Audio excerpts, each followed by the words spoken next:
Welcome, comrades, to the Spectre of Communism Podcast. It's been a dramatic couple of days. There have been a series of major escalations in the Middle East, notably the beginning of Israel's invasion of Lebanon and a response by Iran, who fired 180 missiles towards Israel. The long-awaited Middle Eastern war that we've been predicting at the Revolutionary Communist International seems to be on the brink of breaking out. What does this mean for millions of people, not just in the region, but all around the world? And what's the communist position on this situation? And to help us answer all these questions, we have a regular guest on the podcast, back again, Fred Weston. He's a member of the International Secretariat of the Revolutionary Communist International. Fred, always great to have you on.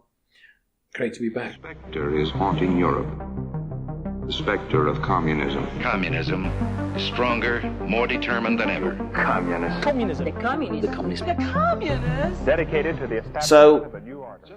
Can you catch everybody up to speed? What's been going on? Well, unless you're living under a stone somewhere, most people would know what's going on. A barrage of missiles was launched at Israel, and most of them were intercepted, of course. It was Iran's response to what's been happening in the past year. Now, the way the media is presenting it is terrible Iran attacking poor little Israel. Yeah. Well, the truth of the matter is that Israel actually is the best equipped, most powerful army in the region.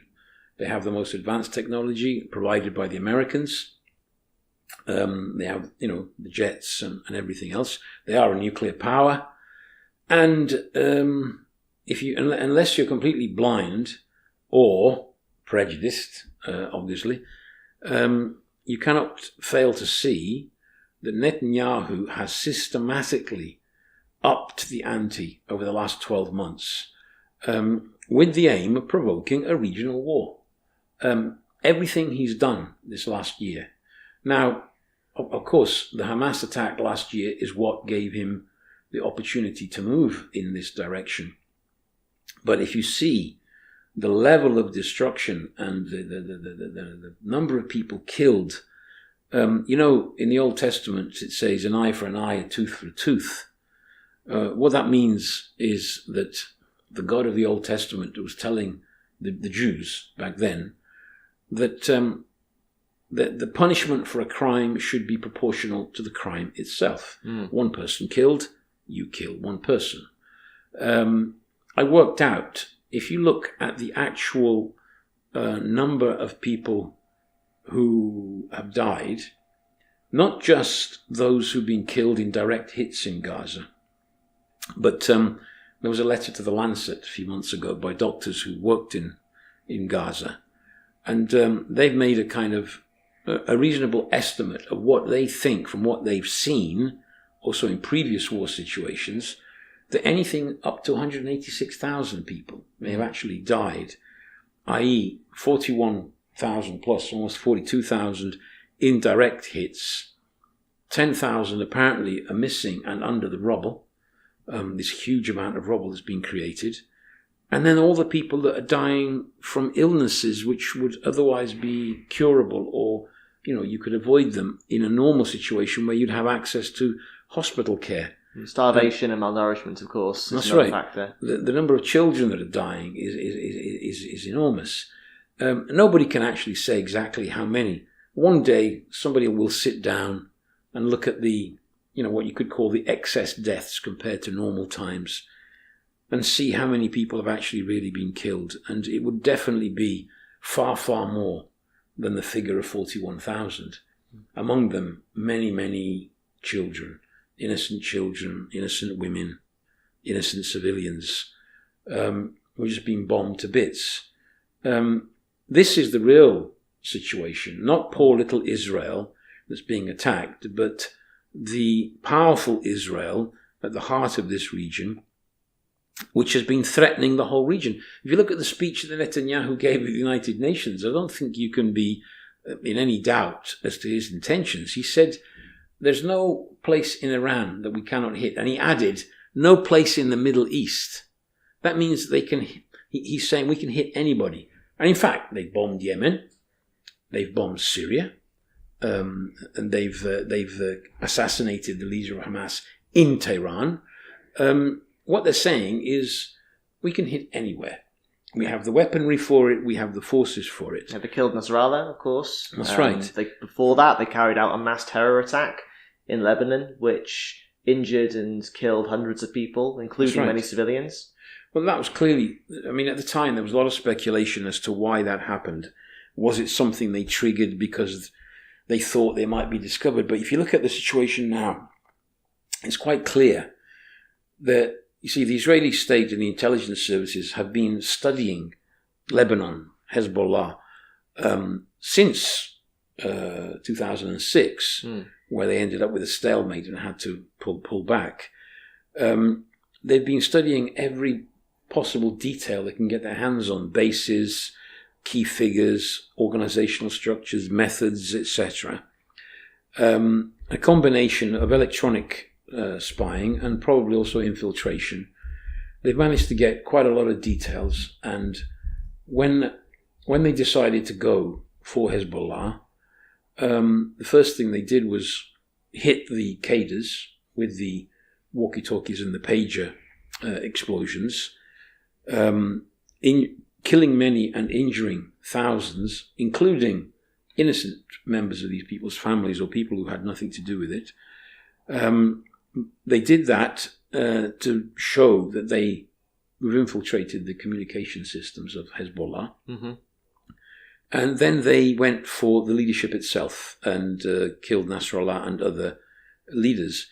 They're going in to smash Hezbollah. That's what they're thinking. Their thinking is destroy their bases, destroy their cadres, destroy their fighting forces. Israel has huge aerial superiority. Hezbollah does not have a serious air defense system. It does not have an air force of its own. So it's an unequal war, obviously. Israel has been bombing sites all over Lebanon, and they are now heavily bombing the southern parts of Beirut, in particular the Dahiya region, district of Beirut. I've read estimates that already more people might have been killed in this last series of aerial attacks than died in the entirety of the 34-day 2006 war. Well, that's a fact. That's a fact, actually. They've also, bombed in the Bekaa Valley and other parts of Lebanon. 1 million people have been displaced. People are sleeping on the streets. People are frightened of staying in their homes. People have crossed the border into Syria. Can you imagine how desperate the situation is that you leave Lebanon and go to war-torn Syria, which has enough of its own problems, to escape the warfare? How can any decent human being sit and watch all this on the TV screens?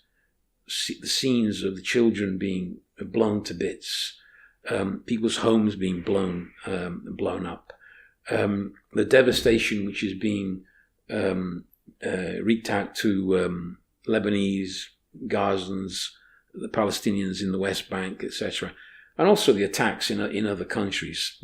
Well, can I just focus on this point? Because I think that lots of people watching and listening to this podcast, certainly the millions of people who are watching these scenes unfold on their phone screens, on their television screens, in the newspapers, are asking themselves the same question. Why is this happening? Because there isn't general support for Israel's murderous war in Gaza. I read one statistic that said that public opinion of Israel in Britain is the lowest it's ever been. About 7 out of 10 British people have a unfavourable view of Israel. Most people in most of the advanced capitalist countries that are backing Israel oppose the war that it's been conducting over the last year, and now it's opening up an entirely new front. It's invaded a sovereign country. We'll come to what that means in terms of the so-called rules-based order that our leaders are fond of banging on about. But why has Netanyahu decided to launch this invasion? Which we should be clear, all of his allies, the Americans, Blinken was very clear that they weren't in favour of this escalation. David Lammy said that Britain favoured a political solution rather than an invasion. Of course, they've all now lined up behind Israel, and we'll get to that later, but it seemed that none of the imperialist allies, the US, the British, the Europeans, particularly wanted this invasion. And yet, and in fact, there was a 21-day truce proposal, ceasefire, that was stitched up by a number of Western governments, and Netanyahu did his usual hokey-cokey, where he said, yeah, I agree with that, but then changed his tune almost immediately afterwards and stormed on ahead anyway. Why has Netanyahu opened up this new front? Well, you see, Netanyahu had become very unpopular in Israel. If you remember, before this war broke out, before the Hamas attack of the 7th of October, there had been those mass protests inside Israel with a very large section of the Israeli population wanting to get rid of him. Yeah, he's corrupt, he's hated by a significant layer. They failed to remove him in spite of all the protests. He stayed in power, he stayed in government. This war meets his needs, because as long as he can create this mood of this fear within the population of Israel that there's an existential threat to them. They've been cultivating this for decades, i.e., we are surrounded by enemies. Yeah. They've actually depicted all the Arabs as Nazis who want to destroy. It does seem that attitudes in Israel have hardened on this point. It has hardened. It has hardened. There is also reason for it. I mean, if you want to go further back, Israel was a state which provided, at least to its Jewish citizens, a good standard of living, a good welfare system. Life was, from a material point of view, was good. But like all capitalist countries over the past decades, there's been a systematic whittling away of those services that were provided to people. There has been a polarization. There's been a growing level of poverty amongst a certain layer. It seems paradoxical that among the poorest layers of Israel are those that vote Netanyahu. It's a bit like those working class voters in America who have lost their jobs, or they've lost their good jobs, they've lost their good wages, and Trump appeals to them. I'm the guy that will help defend you. A bit like Farage tries in Britain. Netanyahu is a kind of equivalent of that. A bit like the Freedom Party in Austria as well. That kind of thing, banging on about how the Ukraine wars made you all poor, the rich elites making a mock of you. Yes, all of that. Appealing. And you see, that has created an electoral base also for Netanyahu. There is a section of society that supports him, and there's a big section that's against him. Now, he was also in trouble, obviously, with the law over several court cases, corruption, etc. And this is a very convenient way of delaying or even avoiding that completely. Permanently postponing that. Because if you're at war, we can't be putting the Prime Minister on trial in a time of war and all the rest of it. And if you see his behaviour in the last 12 months, how many times have you heard Biden say, we have a ceasefire coming, it's going to be ready on Monday or Sunday, next week, etc. And every time, certain hopes are raised among certain people. Oh, there's going to be a ceasefire. And then you see what happens. He manages to put a spanner in the works and create the conditions where the ceasefire does not happen. Well, in one case, by assassinating Hamas's main negotiator on Iranian soil. That's right. And of course, we'll come to Iran and the provocations. The latest example is what happened at the beginning of September, when there's the Philadelphia corridor, which is this strip of about 100 meters wide, all along the border of Gaza with Egypt. The IDF have taken control of that. Now, Hamas cannot accept, obviously, on the southern border of Gaza, a permanent military presence of the IDF. And Netanyahu knows that. Now, when there was an attempt to negotiate the release of the hostages at the beginning of September, one of the conditions would have been pull the IDF out of the Philadelphia corridor would have facilitated the negotiations. There was actually already the talk of a list of hostages that could be released. What does Netanyahu do? He adamantly refuses that. And he knows that that means the ceasefire negotiations would fail. And he would not have to talk to Hamas. Now that's where, it's happened more than once, but this is one of those moments where he's like naked in front of the masses of Israel. And what appeared to a significant layer of the population, he doesn't actually give a damn about the hostages. He doesn't care about the hostages. He's using them for his own purposes. And that was noticed by at least a layer of Israeli society, because there were big protests about that specifically. There was 500,000 or more people. It even led to a short-lived general strike. That's how much the opposition built up. And in the opinion polls at that particular moment, if they'd voted in that moment, Netanyahu would have lost his government majority. But as is his instinct, he knows, in order to get a kind of national unity and whip up a mood around him, keep the war going, step it up. Now, the fact is this, in Gaza, they have destroyed Gaza. They've smashed it to smithereens. They've destroyed the healthcare system. They've destroyed most of the hospitals. Massive destruction of the schools and universities. A lot of universities destroyed. Thousands of students who cannot continue their studies. Thousands killed in this period. The level of destruction of the housing, it is an absolute humanitarian disaster for the people of Gaza. And in spite of all that, they have not destroyed Hamas. The reports are that when the IDF pulls out of a village or a town or an area that has been apparently cleaned up and cleared of Hamas, when they move out, it's Hamas that move back in, take over the administration, etc. Which means that, in spite of everything, they have not destroyed Hamas. Now that shows that there were two things the war was about. One was saving the hostages, failed to do that. Two, they have not destroyed Hamas. They've killed a lot of people. Yes, they've killed a lot of fighters, but they haven't destroyed it as a force. Now, the whole idea is we want to make the border with Gaza safe for Israelis living near it. They failed to do that. That organization is still there. It's weakened, but it's still there. So having failed on that front, and top military figures in Israel are actually saying that they failed on that front. From that point of view, although it seems like you could say Israel won, have they? In Gaza, they have not won. Because in Gaza, for Hamas, simply to survive as an organization, for them is a win, at a heavy cost, obviously, for the Palestinian people. But that explains also why Netanyahu had to shift the emphasis to the northern border. Again, he's using the evacuees, 60,000 evacuees from the northern border, who were moved because of the rockets that Hezbollah was firing across the border since last year. His stated aim is to bring the evacuees safely back to their homes in northern Israel. Well, again, how is he going to achieve that? By actually massively hiking up the armed conflict on that border. But you see, it's played a useful role. He was going down in the polls after the hostages saga, the 6 that were killed.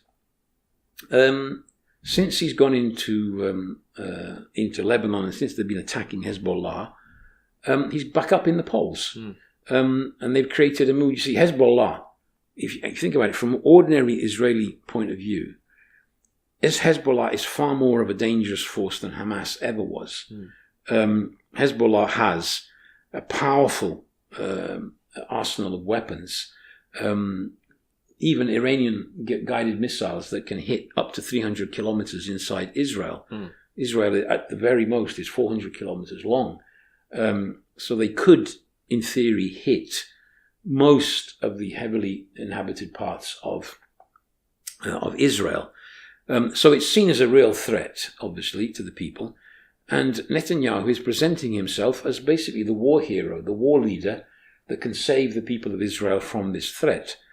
But what he's actually doing is he's massively hiking up the level of tension and conflict. But you see, he has a much wider objective, not just to widen the war to Lebanon and to attack Hezbollah. Hezbollah is an ally and a proxy of Iran. To hit Hezbollah means to hit Iran. And it's quite clear from his behavior that he wants to provoke Iran to retaliate. The reason being that if Iran threatens Israel, then the United States have made it abundantly clear that in such a scenario, the United States will always back Israel.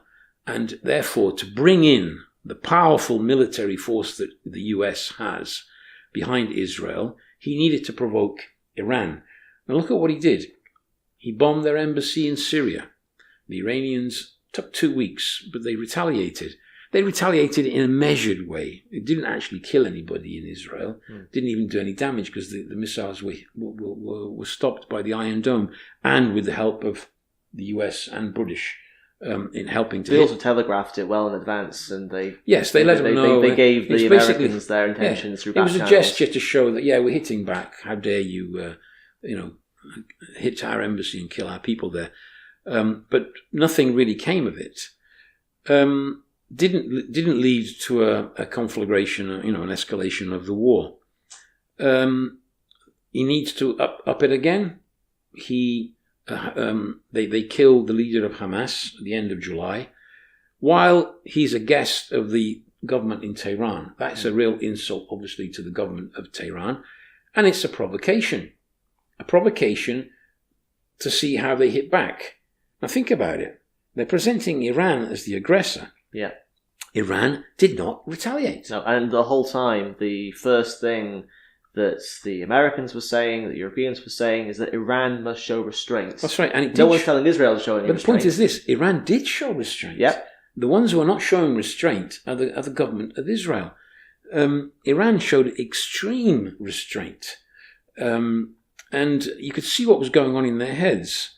On the one hand, they don't want to seem to be backing off and giving in to Israel. Their reputation was at stake in the region. Also, it seemed as if they weren't even backing the Hezbollah were complaining. The officials were complaining the Iranians were not backing them fully. You see, the Iranian regime did not want a direct war with Israel, and in particular a war that would involve the United States. They understand the consequences of such a war. So if you look at it, August passed, September passed, no retaliation. And everybody was, it's coming. And all the analysts that were looking at it, they were like on the edge of a knife, basically, a knife's edge, looking at, we retaliate. They wanted to retaliate in such a way as to avoid escalation. The problem is this: you retaliate in April. If you retaliate again in August or September, you know that is actually Netanyahu inviting you to retaliate, in order that once you retaliate, he then has the excuse inside Israel and internationally will present it as he has a reason to hit back. Now they're saying, after yesterday's attack, that Iran's going to pay for it. They're going to regret it. And we should be clear, once again, basically nobody was killed. No major damage was caused as a result of these strikes. And they seem to be largely targeting military sites, air bases and this sort of thing. More than can be said for the way that the Israelis conduct their airstrikes in Gaza, for example, and Lebanon. That's right. And even when they hit the embassy in Syria, they killed a few people. Yes, you see, but Iran has been put in a position where, if you listen to the speeches of their president, it was clear they did not want this confrontation at this level. But you get to a point where Israel keeps ratcheting up the level of conflict. And the logic is, at a certain point, Iran would feel obliged to at least have a gesture of a retaliation, which is what they did. Apparently, it was like double the strength of what they did last time. But even this felt like a warning. Even this felt relatively restrained, given that you're literally responding to the invasion of a sovereign nation to attack one of your key proxies in the region after all these other provocations you mentioned. But the Israelis were coming out. You could tell they were waiting for an excuse. They came out acting as though this was some horrendous, terrible crime, this That's massive right. attack on civilians that would be met with the strongest possible force. Yes. Again, it's worth emphasising, over 150,000 Palestinians have been killed or maimed by Israel in the past year. Hundreds of people in Lebanon have already been killed in a war that's only just begun. Nobody died as a result of these strikes by Iran. That's right. And they knew that the Iron Dome would catch most of these. And obviously you That's had right. the Americans That's and right. the British sending warplanes see- to shoot down some of the missiles as well. But now Israel has the excuse to hit Iran hard. We will see.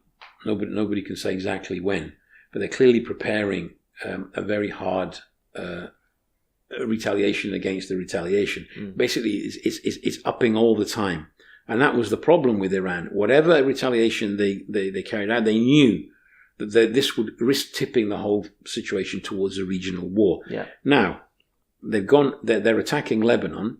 They have massively hit Hezbollah, but the war is only really at its beginning because the war, when it becomes a ground war of troops on the ground, Hezbollah is embedded.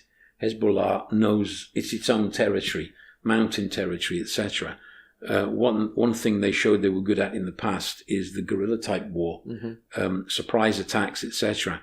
They have much more sophisticated weaponry than Hamas, and they can do a lot of damage to the Israeli forces. So it's going, and the idea that Israel is going in for one quick raid and destroy what's left of Hezbollah is a utopian dream. If the idea that they can go in quick and get out quick, that's not the way wars develop. No, I mean, every war in history has always been a quick little war that'll score a quick little victory. That's right, and then more often than not, it becomes a bloody and protracted nightmare. And then they get sucked in. We'll come back to the prospects for the war, the events that we predict for the future, this wider Middle Eastern war that looks like it's essentially inevitable at this point.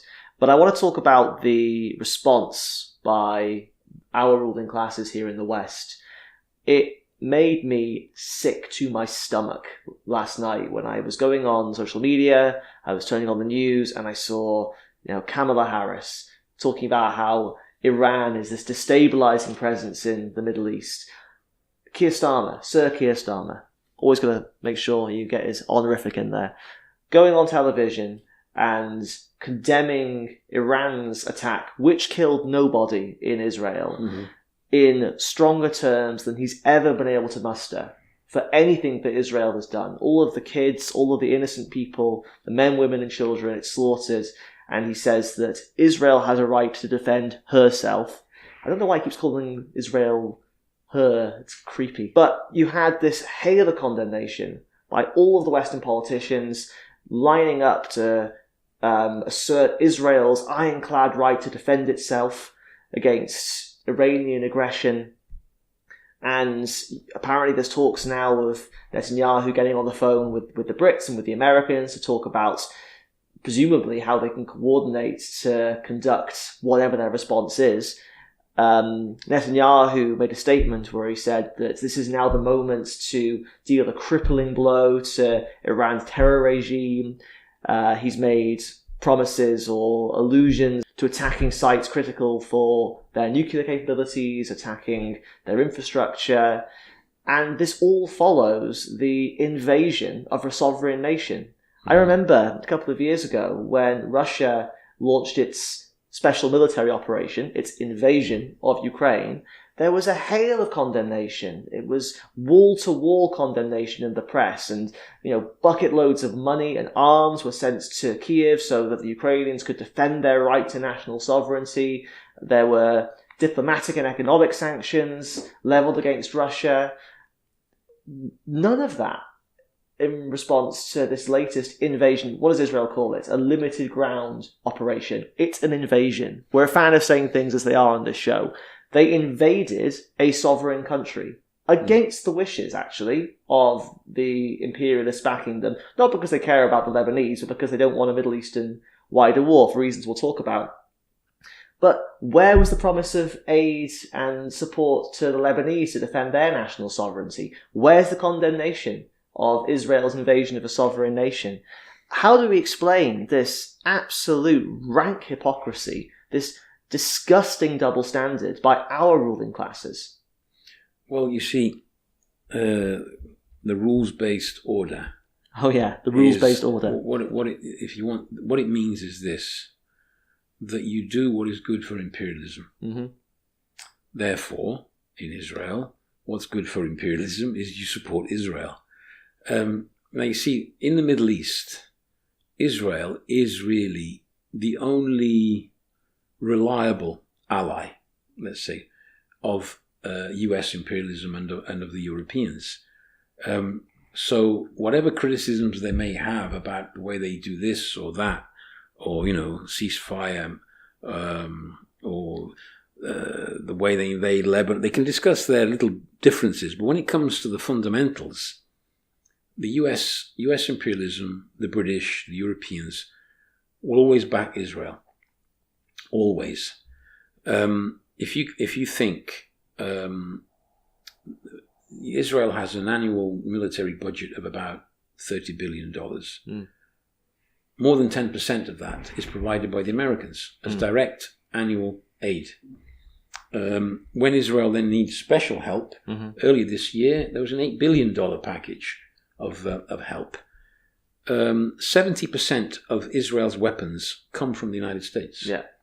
It's the big backer. And they will never back off in a situation where Israel is being attacked by other countries. Now, that is an important element in Netanyahu's thinking. He has pushed it to the brink, in spite of all the attempts to try and, some kind of ceasefire, some kind of deal to try and restabilize the situation. That's in contradiction with his needs. Right. So he pushes and pushes because he knows when the push comes to shove, the Americans will always back him. And look at what happened. He goes into Lebanon, and Biden, what does he say? And Blinken, they understand why Israel is doing it. It's for security reasons, and they back Israel in this operation. And they're backing them in a big way.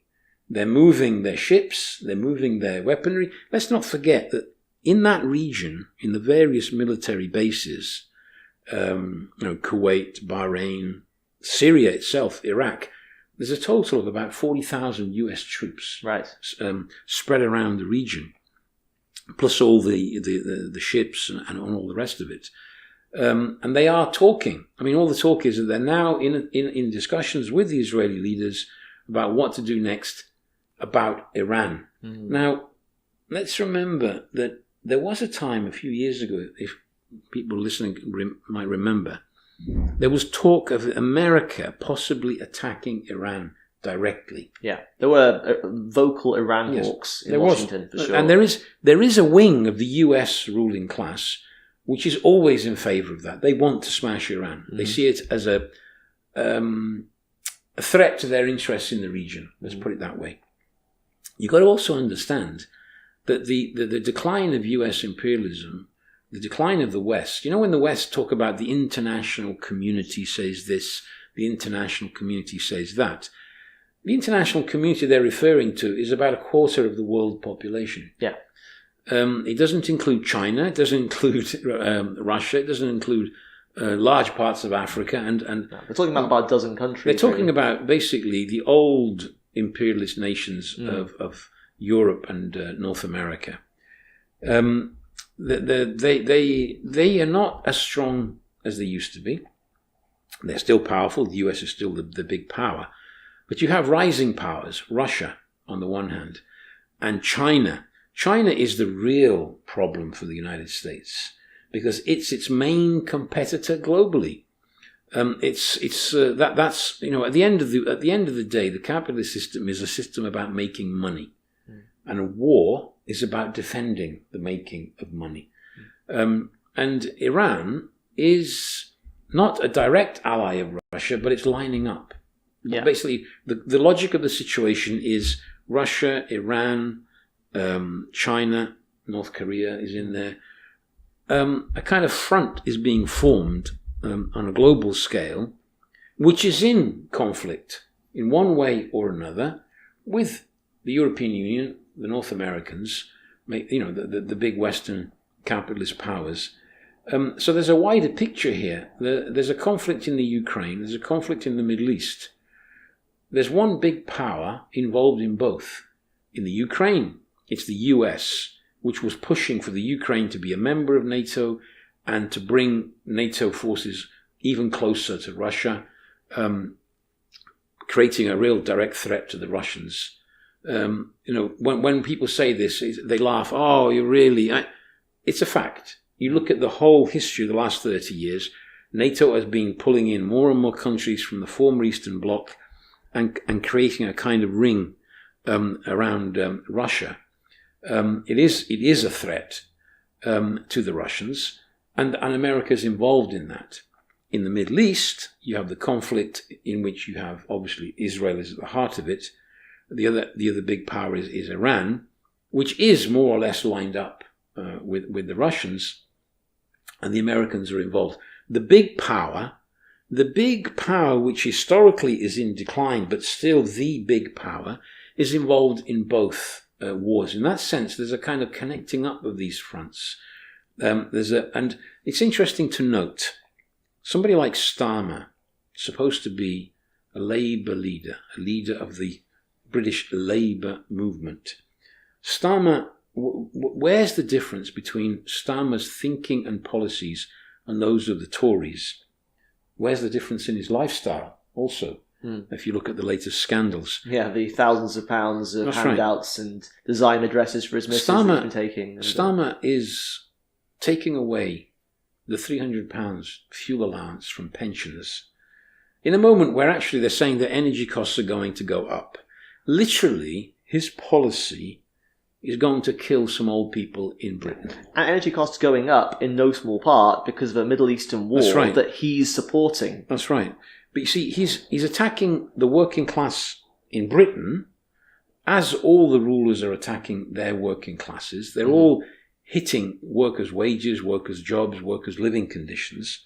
The same people who are doing this are arguing for upping the ante in the Ukraine, giving the Ukraine the right to fire deep into Russia, which has the potential to massively increase the war. They seem to have backtracked on that, at least for now. They have, because I think somebody with some modicum of sanity said, you realise this is actually a potential third world war you're looking at. Yeah. They backed off. But the warmongering from Starmer and from all the others, and these same people are also now backing Netanyahu's ratcheting up of the conflict in the Middle East. There's a kind of front there of bourgeois leaders, bourgeois politicians, who are fighting a war on the home front against their own working class and supporting the Netanyahus globally in a war of which is oppressing peoples in the Middle East. Now, I wanted to go back to one thing which we must never forget in this whole conflict, which is the Palestinian people.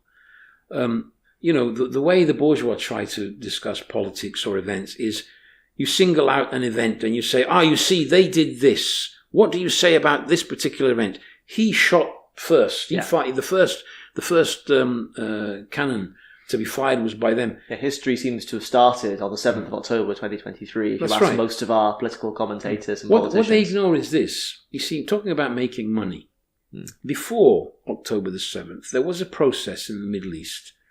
They call it normalization. What it meant was normalization of the relations between Israel and all its neighbors. Yeah.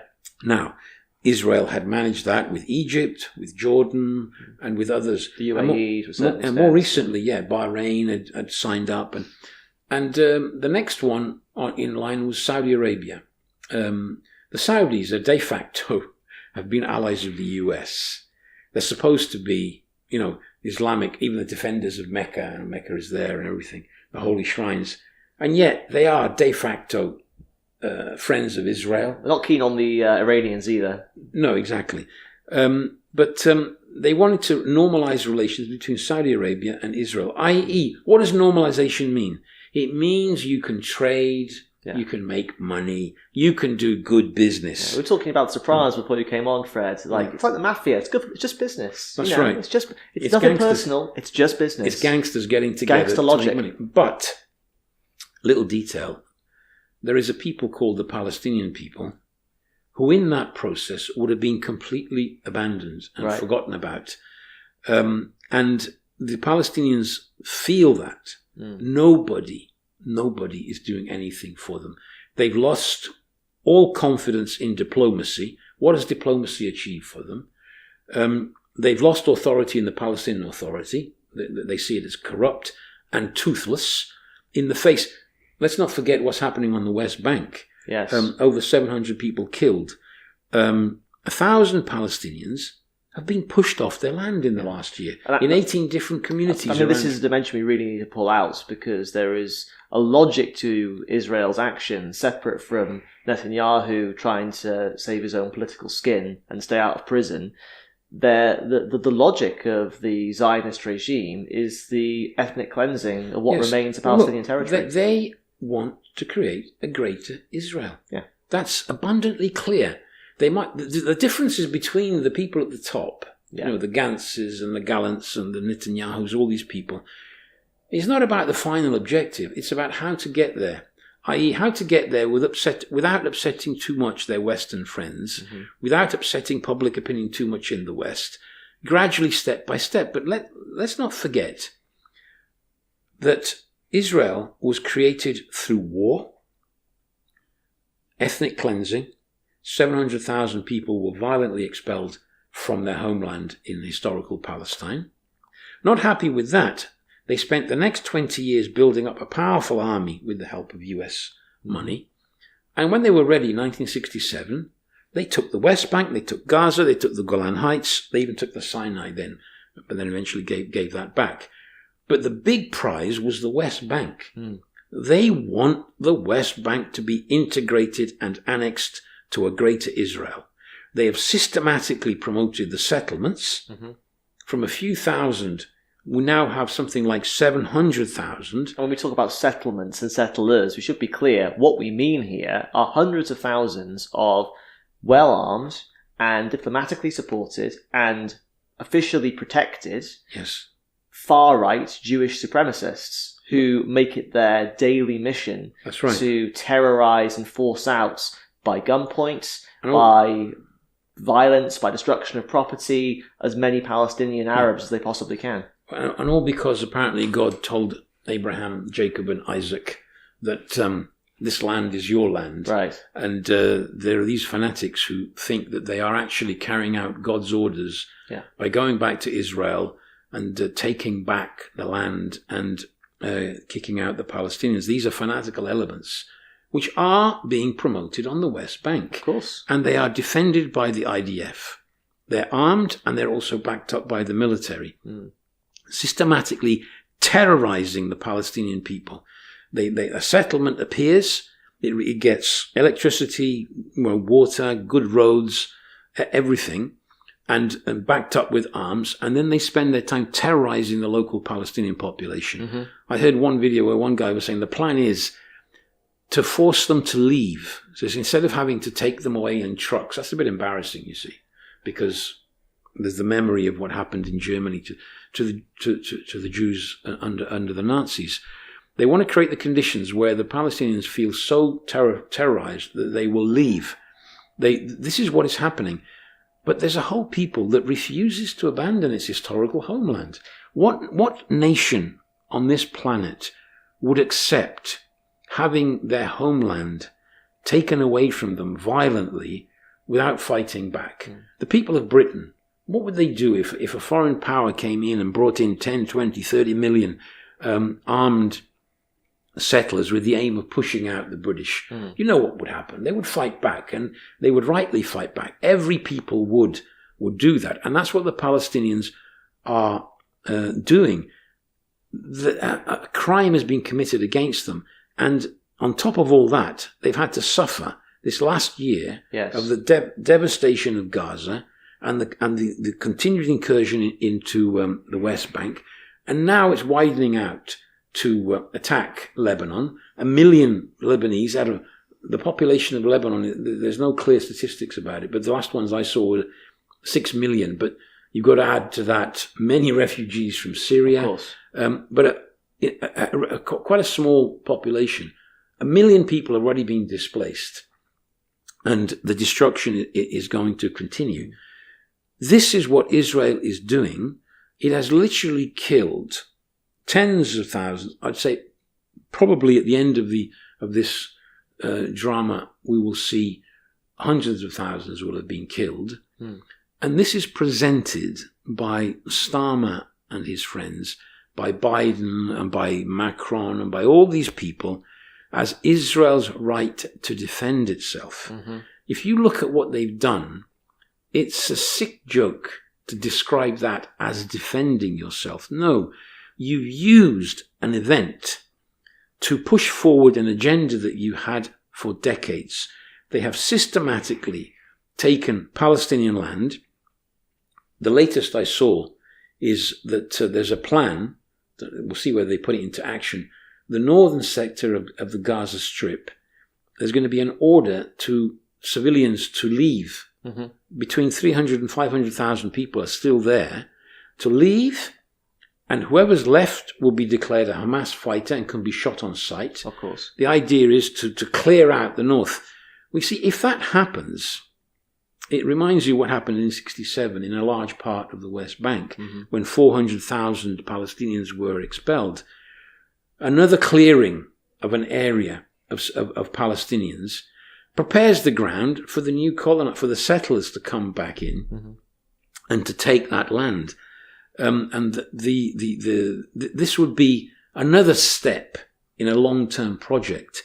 And if you look at the history of the place, you can see right from the 30s, even before Israel was created, that was the long-term plan. Yes. To create a homeland for the Jews at the expense of another people. That's the crime that was committed, and that's at the heart of this conflict. And unless and until the Palestinians have a homeland they can call theirs, where they are citizens of that homeland, where they have all the democratic rights, where they have the housing, the healthcare, the education that all peoples aspire to, unless and until that happens, this conflict will continue.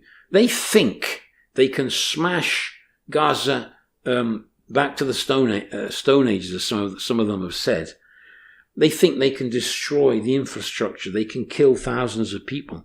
What they are doing is preparing another generation, all the young people that have lived through this experience, the trauma they've lived through of seeing their friends blown to bits, seeing their schools destroyed, their homes destroyed, moved several times from one area to another, told to move into a safe area and then bombed again.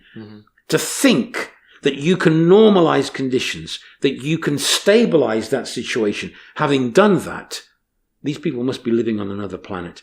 They are creating future wars, future conflicts, even bloodier than the ones that we've seen today. The answer to all this is this. This is the horrendous result of imperialist policies in the Middle East over 100 years. They created this conflict. They've created these conditions. And so long as imperialism continues to dominate the planet, we will have wars, not just in Israel. We have the war in the Ukraine, but look at the Sudan, look at the Congo, look at Burma, look around the world at the many wars that are a consequence of the local conflicts in which all the powers are involved in one way or another over raw materials, resources, markets, spheres of influence, etc. These guys dominate the world and they run the world in this way.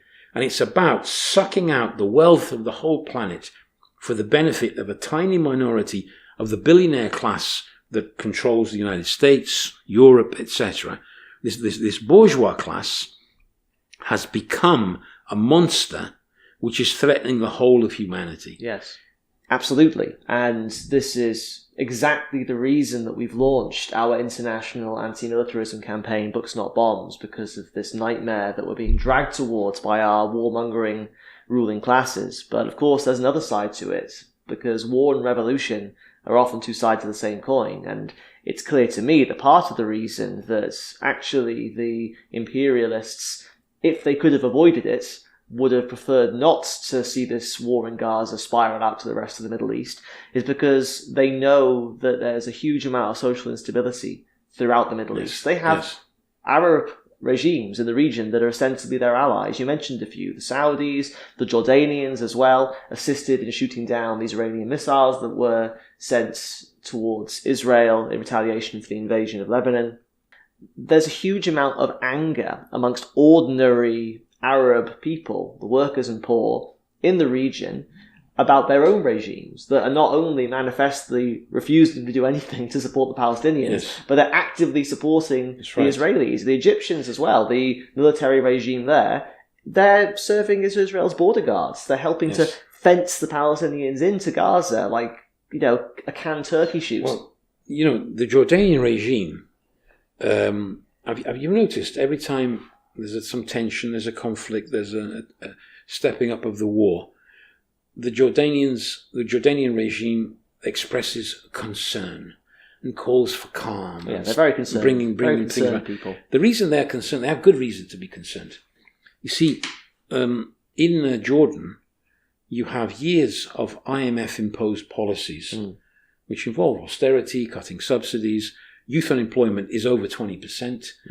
There's a large Palestinian population in Jordan. And there are real serious social economic problems. People are suffering the consequences of the world crisis and the IMF-imposed policies. The monarchy and the government is carrying out those policies. They are governing against their own people. And then when the missiles come over the airspace of Jordan, back in April, they participate in bringing down the missiles. Yeah. Now that... they said it was because it was over their airspace. That is seen by the masses in Jordan as you are directly collaborating with Israel and US imperialism. The same government that is doing that is attacking their own people. Right. When there are spontaneous marches and protests of young people in Jordan to the border with the West Bank, literally physically wanted to go and help their brothers and sisters across the river, they are beaten and arrested by the authorities in Jordan. The Jordanian regime is extremely unstable.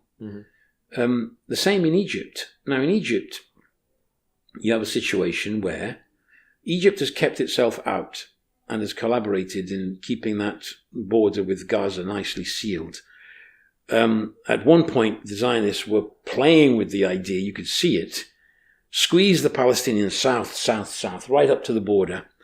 And some of them were hoping they could spill over into Egypt and expel a significant number. The Egyptians must have said to them, don't go down that. They don't want that problem. That problem, Lebanon was destabilized by such a problem in the past. Egypt doesn't want that. And I'm sure the Americans would have said to the Israelis, hey, don't push on that front. In exchange, Egypt has received packages, loan deals, and the one back in earlier this year, $8 billion package. But it comes with strings attached. Yeah. It comes with the quadrupling of the price of bread because they've cut the subsidies on grains. Egypt was also affected by the Ukraine war, by the way, because the upping of the cost because of the cutting of supplies of grain because of the war. But they've massively increased the cost of electricity and other. They're basically, the IMF is saying to them, you've got to cut the subsidies on basic goods. The way life is made tolerable in a lot of these countries is big state subsidies on things like bread, electricity, fuel, which makes life tolerable for the masses at the bottom. That's precisely what they're hitting. And what they're insisting on is you've got to do that and create the conditions to allow the market to flourish. Basically, the IMF goes around imposing on these countries their policies, which are, you've got to pay your debt, To pay your debt, you've got to impose austerity, i.e. make the people suffer. That's what they're doing to Egypt. They're doing it to Jordan. They're doing it everywhere. The Lebanese people have suffered this already beforehand. The whole of the region, they are preparing an almighty backlash of the masses of working people across the region, across North Africa, the Middle East. The 2011 Arab Spring, as it was called, was in effect an anticipation of something much bigger. This war is actually speeding up that process. Right.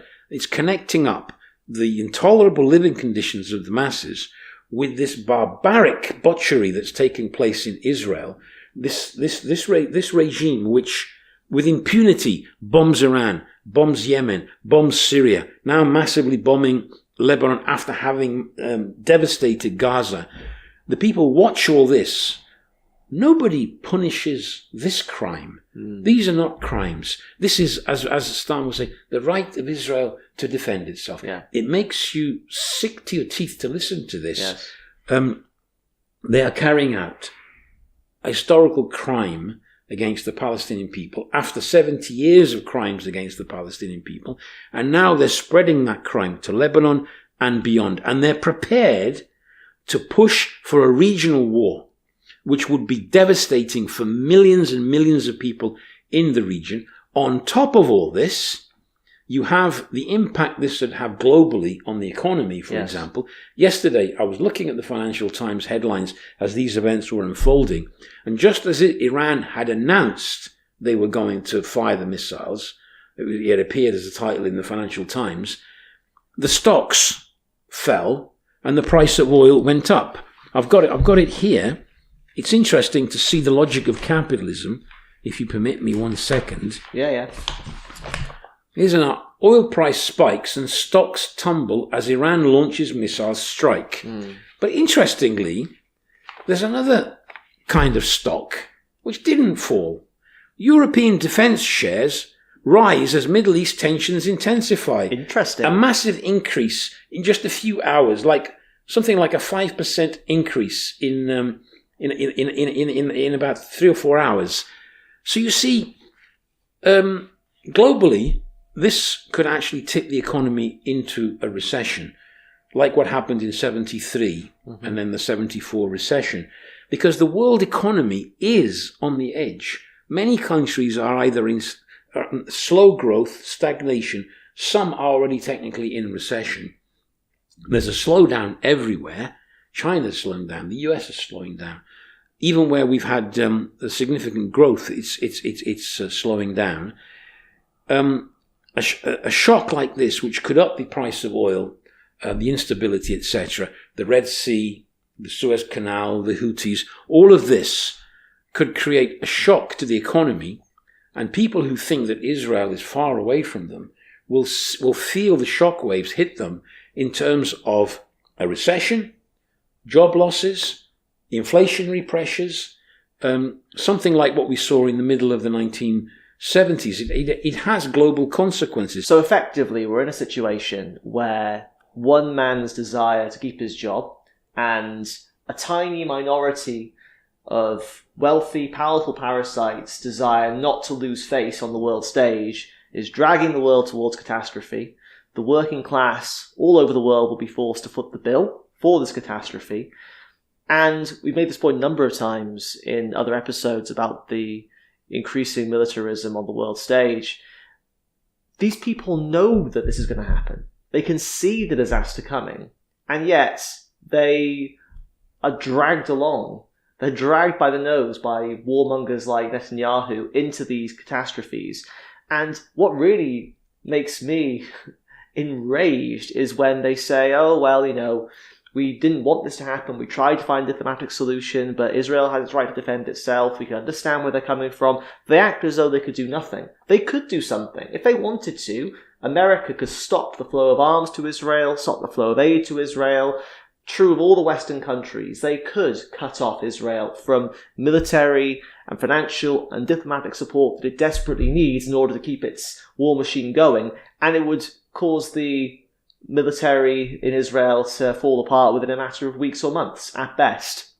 They don't do that. We're a year on from the beginning of the genocidal war that Israel launched against Gaza. There were already big demonstrations planned all over the world, in the US, in Britain, and throughout Europe, to coincide with the anniversary of the beginning of the war. But of course, this has acquired an even sharper character now because of the opening of this new front and the very real prospect of a wider Middle Eastern war. We're going to be at those demonstrations, comrades of the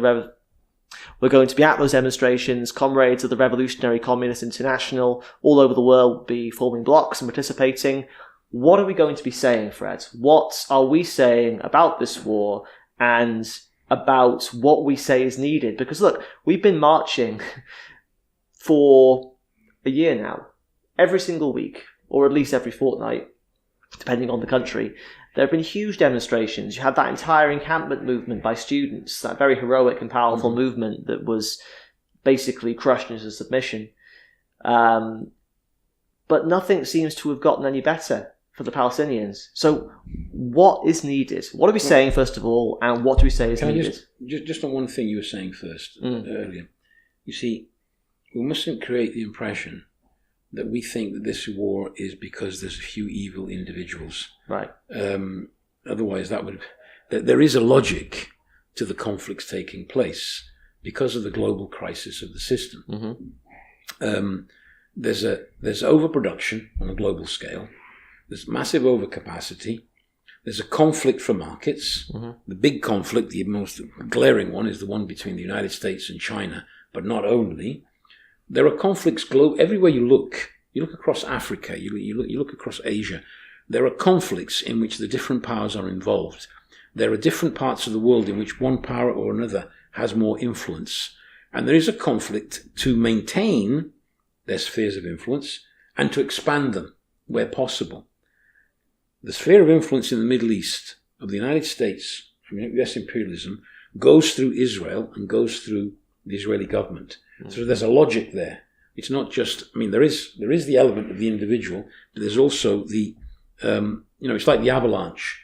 Was it that little grain that hit and caused the avalanche, or was it the accumulation of contradictions that came beforehand? And then all it takes is one little action and it tips the whole thing over.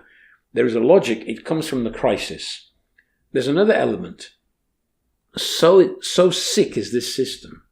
So incapable is this system of guaranteeing people a reasonable life, a reasonable standard of living, a school for the kids, a home, etc., that the so-called serious bourgeois, the only message they have for the working people of the world is everywhere is austerity.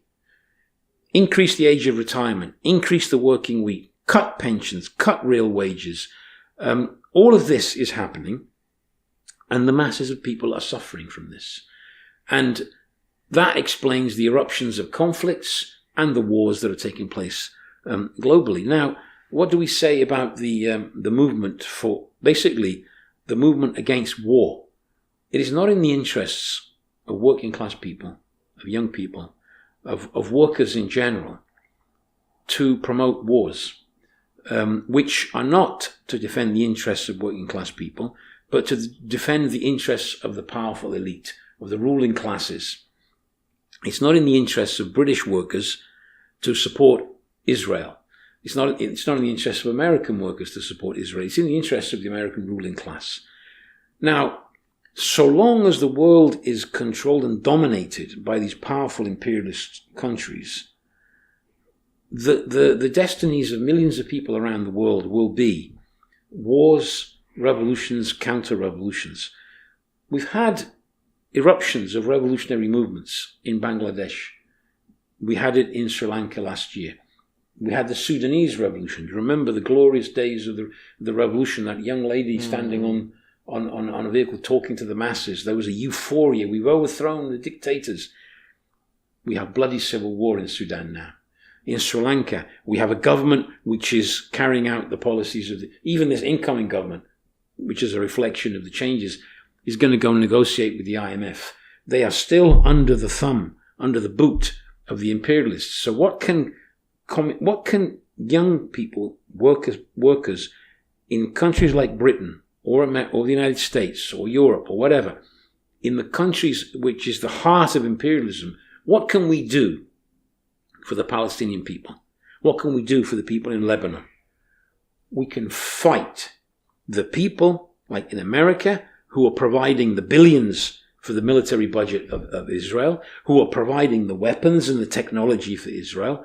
Fight them on the home front. The same in Britain. Fight our own government. Fight to remove the people who run these countries and bring to power governments which are workers' governments, which defend the interests of working people, who would have a completely different policy towards these countries. We could have cooperation between the advanced industrialized countries and the so-called developing countries, because it wouldn't be in the interests of workers' governments, of the working class in power, to oppress other people. So the best thing we can do is create a movement, an anti-war movement here, make it as big and powerful as possible, but connect it up with the problems in each country. Connect up the fact that Starmer is a warmonger in the Middle East, but he's the same guy who's taking away the energy subsidy for old age pensions. And not just that, his plans for the NHS and all the rest of it. It's the same enemy that's fighting workers outside of this country and fighting workers in this country. It's the same struggle. Therefore, create a movement to overthrow these people, not just to remove this or that government, but to radically change the system, a system which is not based on private property of a few billionaire capitalists, but on the common ownership of the means of production, i.e., what the workers produce, the wealth which is produced by the working class, should be used by the working class for a good NHS, for good education, and not for billions of weapons that risk, if you think about it in the long term, actually risk the destruction of the whole of humanity and civilization. That's where this system is going. That's why it's our duty to fight, not just on one demonstration, or 2 or 10 or whatever, but to systematically work to build an alternative within the working class, which has a clear analysis, a clear understanding of what the problem is, and also a clear understanding of what the solution is. And the solution is you can't tinker with this system. You have to remove the whole system and all its politicians, all the top business people, the capitalist class, take the wealth and put it in the hands of working people, run it in the interests of humanity. That's what the RCP in Britain is fighting for. That's what the RCI, the Revolutionary Communist International, is fighting for on a global scale, i.e., create a political force which can actually create a revolutionary movement in the advanced capitalist countries to begin with, to overthrow the imperialists and finally put an end to their warmongering on a global scale. All right, here. And I think that we need to end with the immortal phrase of Karl Liebknecht that the main enemy is at home. And that's the attitude that we're going to be taking into the demonstrations that will be conducted all over the world this weekend. If you're in London, I might see you there. But no matter where you are, find us if you agree with our ideas. The RCI will have blocks at all of these demonstrations. And if you agree with our perspective and you also want to see an end, not just to this war, not to any one war, but to war full stop, that means fighting for an end to capitalism. And for that, we need a revolutionary international organization, which is what we're trying to build. So as ever, get involved, get in touch, and let's build that organization while there's still time to provide a decent and dignified existence for all of humanity. Fred, thank you so much for coming on. Thanks for having me again. Right, solidarity, comrades. Down with the warmongers. Books, not bombs. Healthcare, not warfare. The Spectre of Communism. Communism, stronger, more determined than ever. Communist. Communism. The communists. The communists. The communists. Dedicated to the establishment of a new order. Just what is communism? I'll guarantee that 10 minutes from now, a lot of you are going to have a new understanding of communism.